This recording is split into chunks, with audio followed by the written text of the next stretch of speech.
Hello everyone. Thank you so much for attending this presentation. My name is Jody Zellner and I'm a financial advisor and the owner of Safe Harbor Financial Advisors Inc. Today we're going to be talking about the basics of Social Security. My goal is to help you understand the key points of Social Security benefits. The information we cover should help you be aware of your options and what to consider about the timing of receiving your benefits. I will also provide resources for additional information. And best of all, we'll be having a short quiz at the end. All of this is designed to help you make informed decisions about your Social Security benefits. Are you ready to get started? Here are the general areas we're going to cover today. 1, thinking about Social Security. 2, Social Security benefits. And then 3, we'll have our little quiz to see what we've learned. Let's go over some information about Social Security. When you think about Social Security, what comes to mind? Here are some common questions that everyone has. Will it be around when you retire? When can you start taking benefits? And how can you maximize your benefits? The fact is, a lot of folks like yourselves don't know the answer to those questions. A lot of people don't know the basic facts about Social Security. According to a recent survey, less than 40% of people know what the full retirement age is.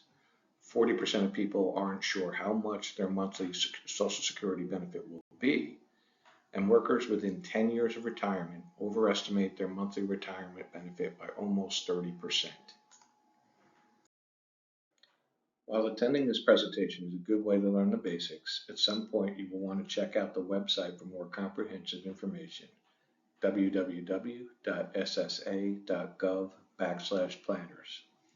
If you take just one note today, write down this website.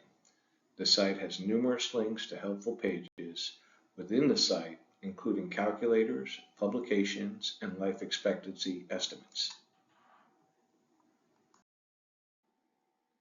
Okay, let's address probably the biggest question on most people's minds today. Will Social Security be around when you retire? According to a recent Gallup poll, 73% of people worry about it a great deal or a fair amount. So what's really happening with Social Security? Social Security benefits are considered a pay-as-you-go system. That means that Social Security taxes collected from today's workers go to pay today's retirees. For many years, more workers paid in taxes than the system needed to pay out to retirees at the same time. More money came in than went out, and the excess started to accumulate in a trust fund that reached $2.83 trillion in the beginning of 2023.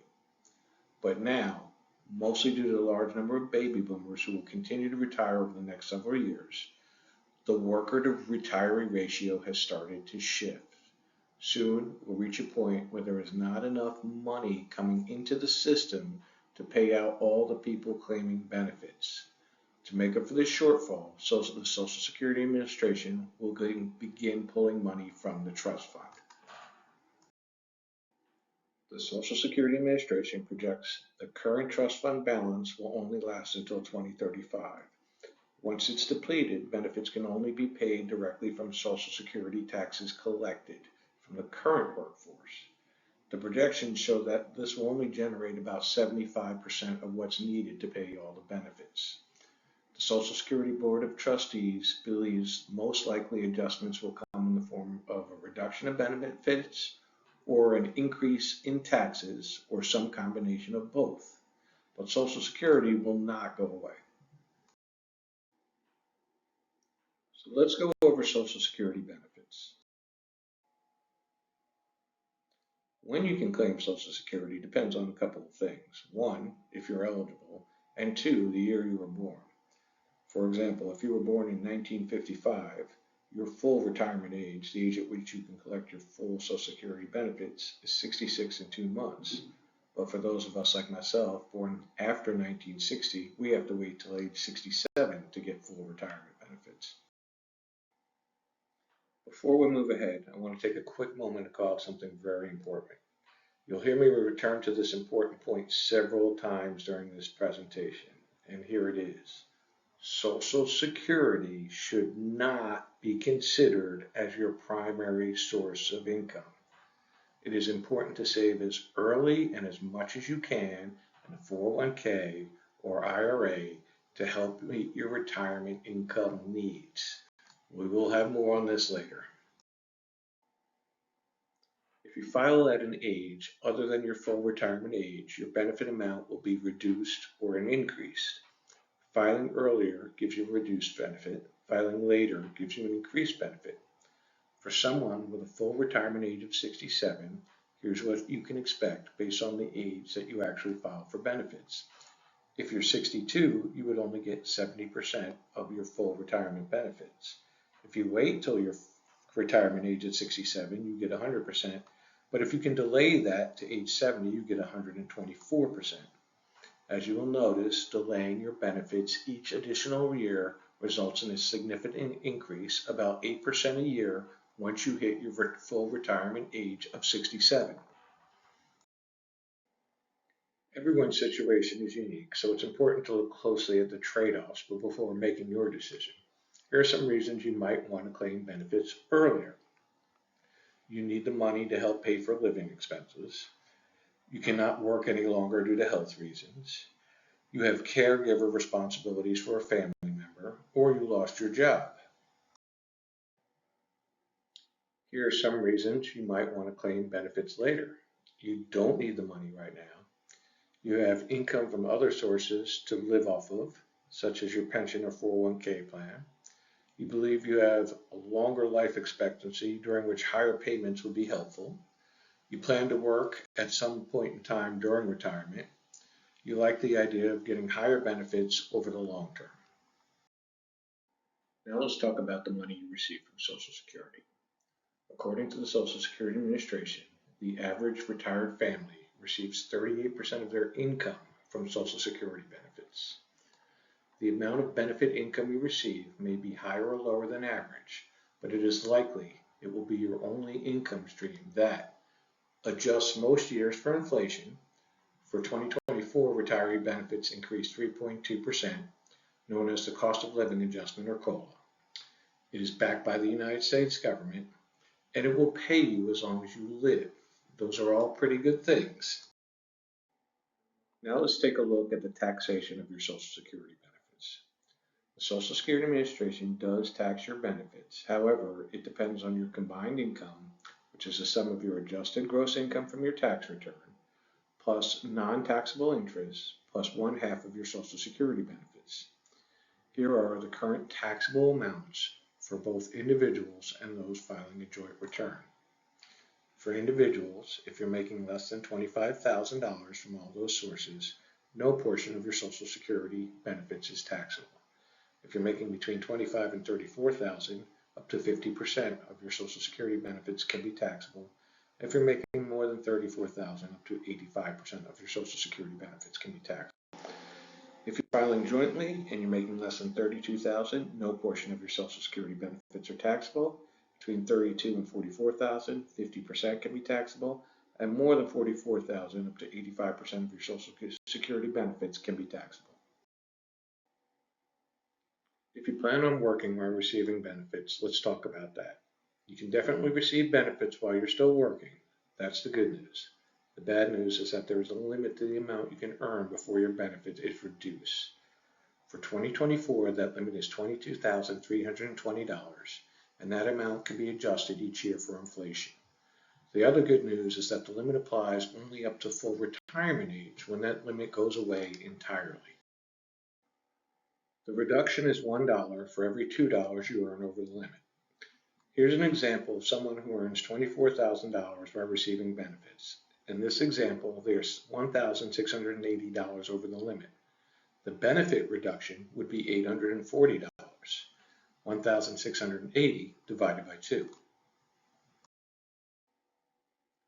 The limit for the year in which you reach full retirement age is currently $59,520. The reduction for that year is $1 for every $3 in earnings. Here's an example. Hypothetical income of $65,000. Your limit is $59,520. You're over the limit $5,480. Your benefit reduction would be 1/3 of that. $5,480 divided by 3 you would have to pay $1826.67. That would be your benefit reduction. After you've reached full retirement age, there is no limit and no benefit reduction if you continue to work. When it comes to planning ahead for Social Security, there's a lot to know and understand, and many details are bound to change over time. I have 3 tips to help you stay on top of Social Security and prepare yourself to make the best decision for your financial future. 1. Continue to increase your knowledge. Stay on top of that site. 2. Keep the big picture perspective. What is your goals for retirement? And 3, of course, consider working with a financial advisor. Be sure to check out these websites to help increase your knowledge about Social Security. AARP Social Security Resource Center, www.aarp.org/retirement/social-security. Social Security Planner, which we talked about earlier, www.ssa.gov/planners, and get your Social Security statements at ssa.gov. According to the Social Security Administration, Social Security benefits will replace about 40% of an average employee's pre-retirement income after retirement. This replacement percentage will be lower for people in upper income brackets and higher for people in lower income brackets. In addition, most financial advisors say that a typical person will need about 75 to 80% of their pre-retirement earnings to comfortably maintain their pre-retirement standard of living. That means Social Security will provide about half of what the average person will need. How can you make up the difference?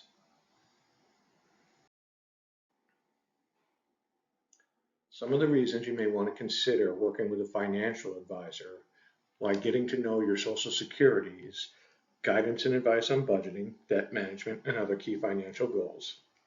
Personal one-to-one advice that focuses on your unique needs. To educate you on the different types of investments, to help you determine how much investment risk you are comfortable with, to help you match your financial goals with the right investments, and to help you decide when to file for Social Security benefits. We've learned a lot about Social Security. Now let's take a short quiz to test your knowledge. Are you ready for the first question? Question 1. On average, what percentage of income does Social Security currently replace? Is it A, 100%, B, 70%, or C, 40%? The answer is C. Social Security is only intended to replace a portion of your retirement income. Most experts suggest that you will need to replace up to 70 to 90% of your income to live comfortably in retirement. Careful retirement planning is necessary to fill the gap not covered by Social Security. Question 2. In 2024, the average monthly Social Security benefit was A, $1,461 a month, B, $1,782 a month, C, $2,223 a month, or D, $2,517 a month. The answer is B. The average Social Security benefit in 2024 was only $1,782 a month. Your Social Security benefits are based on your birth date, the type of benefit to apply for, and most importantly, your lifetime earnings. In addition, benefits receive a cost of living increase in most years to allow for inflation. In 2024, the maximum benefit received by a worker retiring at full retirement age is $3,822 a month. Question 3. If you were born after 1959, at what age are you scheduled to receive your full Social Security benefit? Is it A, age 62, B, age 65, or C, age 67? The answer for me and for most of us is going to be C, age 67. Your full retirement age is when you are eligible to receive your full Social Security benefit. The year you were born determines your full retirement age. While you can start taking it as early as 62, your benefit will be significantly reduced, or you can delay taking your benefit, say to age 70, and get a significantly higher benefit. Question 4. Are Social Security benefits taxed?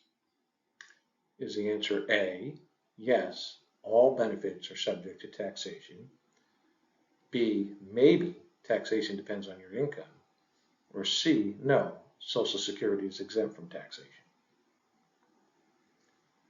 The answer is B. Whether or not you are taxed on your Social Security benefits depends on your income from other sources. Up to 85% of your benefit is subject to taxation, but the actual percentage tax will vary according to your total income.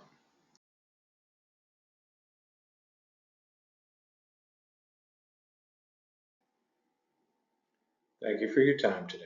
If anybody has any questions about Social Security or any other financial questions, please feel free to email me at jody.zellner, that's jody.zellner @lpl.com, or you can reach me at 727-475-8490. Thank you and have a good day.